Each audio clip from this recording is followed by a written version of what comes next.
Hi, I'm New Tank, and this is New Tank series on a big build, small budget. So today what we're going to do is cover the automatic top off. It's going to be a DIY, do-it-yourself automatic top off, and I've probably got about, I don't know, 15, 20, 25 bucks in the whole thing. I'm going to use some pretty simple things that you see. Most of us fish aficionados have these at hand and ready. We have the ubiquitous 5-gallon water cooler container.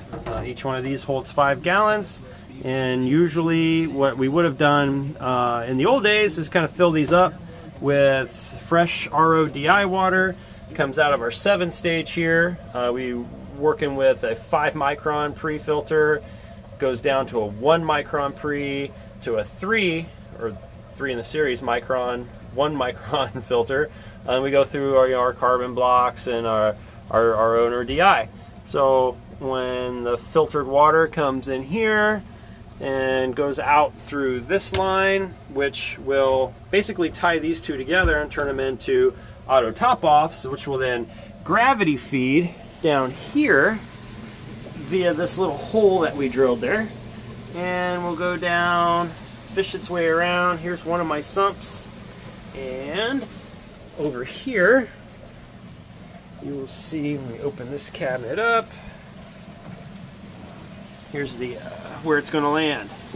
So there we have our Core Life, I don't know, $10, $13 mechanical float valve there. Right now my sump is a little low, so if this was hooked up, I would be topping off with RO water. So that's the idea. Alright, so tools of the trade here. We've got a good DeWalt electric drill. Definitely going to need a good drill. I've got a very weak drill, so I borrowed this from my neighbor. Thanks, Rick. Rick also has all the tools that I'll probably never buy because I can always borrow them, which is a really cool keyhole saw set. All kinds of different sizes. Big thanks to the local fish store, always ordering these for me when I need them. I use these all over the place. Then we've got these bulkheads, which are really sweet because they line right up for your standard RO tubing. They're just the quick connects push fittings and little bulkheads here, so we can pretty much put a hole in anything we want to hold water into and just screw these little bad boys on. Big thanks to Premium Aquatics. These things were cheap and they're really going to pay me back. So done a little prep work here already.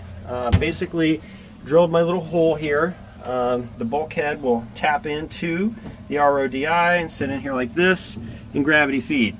Now, I'm fortunate in that I have the room to build this cabinet. This cabinet basically extends from the floor all the way up to the ceiling, and it pretty much houses everything that I need. Now, you may have a different setup. The biggest thing that will make this work obviously is being able to run a line from your RODI output into some type of container. Again, these are pretty cheap. Everybody seems to have them. You know, if you mess one up and have to do it all over again, no big loss. The trick to this really though will be that it's all gravity based. So you've got to have some kind of fall. Here I'm going to have a good 24, 36 inches of fall before it comes down to my shutoff valve down here in the sump. So if you've got some kind of ability, and you could get creative here, where you can have a container maybe as simple as just sitting on top of your sump if you have the room. Originally I tried down here in this extra space. I had a bar stool where I cut the legs off and was trying to put a container in there, but you know, it was just too tight and kind of sloppy, and I didn't have the bulkheads. Just try to silicone it in, it's going to leak. Not a good deal. So this way we're doing it right. So one of the things you may notice as well, this looks a little cloudy on the bottom, and that's because I put some calcium hydroxide, Kalkwasser, otherwise known as whatever this stuff's called. Yeah, Reef Kalkwasser. Basically pickling lime, as you may be familiar with, that can help you adjust pH on your RO water, which is typically low, and this will buffer it, bring it up. But you certainly don't want the residue that settles on the bottom to go in your tank. So that's one of the things you want to consider as you're putting this RODI together. So what I've done here, as you can see, basically I took the standard container and with a hacksaw I chopped the top of it off, and then I was able to use the keyhole saw bit here to go ahead and bore it out. And I made it this size because it's big enough to kind of fit my hand into, and I wouldn't have to be able to tighten those bulkheads up.